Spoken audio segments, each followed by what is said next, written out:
Sorry जेठानी जी, मैंने कभी इस बारे में अनिकेत से पूछा नहीं और आज अचानक पता चला। सॉरी। अरे कोई बात नहीं, तुम अभी बच्ची हो, तुम इतना मत सोचो। चलो मैं चलती हूँ। साक्षी के जाने के बाद अनामिका रसोई में कई तरह का शाही खाना बनाती है, जैसे शाही मटन कोरमा, शाही दाल मखनी, शाही राजमा पुलाव, पूरी, मीठे में शाही खोए के लड्डू। ये सब बनाकर डाइनिंग टेबल पर परोसती है। सभी लोग खाना खाते हैं। अरे वाह अनामिका, तुमने तो ये शाही खाना बहुत ही स्वादिष्ट बनाया है। आओ तुम भी खाओ मेरे साथ बैठकर।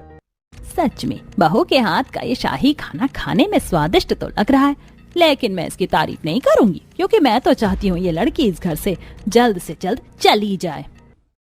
बस भैया, इतनी भी तारीफ मत कीजिए। खाना एवरेज है, नॉट एक्सीलेंट। इतनी प्यार से मैंने सबके लिए शाही खाना बनाया, मुझे तो ये खाना अच्छा लग रहा है। पता नहीं इन्हें क्यों पसंद नहीं आया। अब सबको खाना खिलाने के बाद साक्षी घर में साफ सफाई करने लगती है, फिर जाकर गंदे कपड़ों को धोती है। तभी दोपहर में साक्षी की नंद अपने कुछ फ्रेंड्स को अपने घर लेकर आती है। भाभी, मेरी और निधि की कुछ फ्रेंड्स आई हैं कॉलेज से, आप हम सभी के लिए खाने में कुछ शाही बना दीजिए।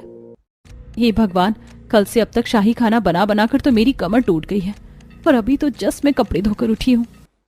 ठीक है, मैं अभी बनाकर लाती हूँ। अब अनामिका रसोई में आती है और फिर से शाही पनीर, शाही मलाई चाप, शाही कोफ्ते, नान, पुलाव, मीठे में बर्फी बनाकर शिखा सारे पकवान निधि के कमरे में लेकर जाती है। अरे वाह, खाने से तो बहुत अच्छी खुशबू आ रही है। नायरा, मैंने तुम्हें क्या कहा था?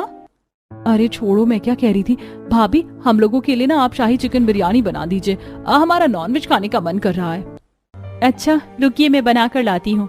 अब अनामिका जाकर रसोई में शाही चिकन बिरयानी बनाने लगती है। वहीं नायरा, अरे यार, तू क्यों हमसे जबरदस्ती अपनी भाभी से और शाही खाना बनवाने को बोल रही थी? इतनी मेहनत से तो उन्होंने ये सब बनाया ही था ना। अरे चुप कर, इतनी दया दिखाने की कोई जरूरत नहीं है इस गरीब लड़की पर। अरे हम चाहते हैं कि वो इस घर में इतनी परेशान हो जाए कि ये घर छोड़कर ही चली जाए। शिखा इतना कहती है कि इतने में अनामिका शाही चिकन बिरयानी बनाकर उनके कमरे में दे जाती है। अब सभी फ्रेंड्स स्वाद लेकर शाही चिकन बिरयानी खाते हैं। अब 2 बार शाही खाना बनाकर, झूठे बर्तनों को धोकर, कपड़े धोकर, सारी साफ सफाई करके अनामिका बहुत ज्यादा थक जाती है और वो थोड़ी देर जाकर लिविंग रूम में बैठ जाती है और उसकी आंखें अब धीरे धीरे बंद होने लगती हैं कि तभी वहां जानकी पड़ोस की सरला, विमला, कमला को लेकर पहुंचती है। आराम क्या फरमा रही है बहू? जा जरा हमारे पड़ोसियों के लिए शाही पकवान बना दे, ये सब शाही खाना खाने के लिए आए हैं यहाँ। अच्छा माँ जी, मैं अभी लेकर आती हूँ। अनामिका रसोई में आती है तो वो देखती है कि कई तरह के सामान अब रसोई में खत्म हैं, जैसे पनीर, खड़े मसाले, सोया चाप आदि। हे भगवान, सामान तो है ही नहीं, अब मुझे मार्केट जाना पड़ेगा। अब अनामिका मार्केट आती है। मार्केट से पनीर, सोया चाप, कुछ खड़े मसाले खरीदती है।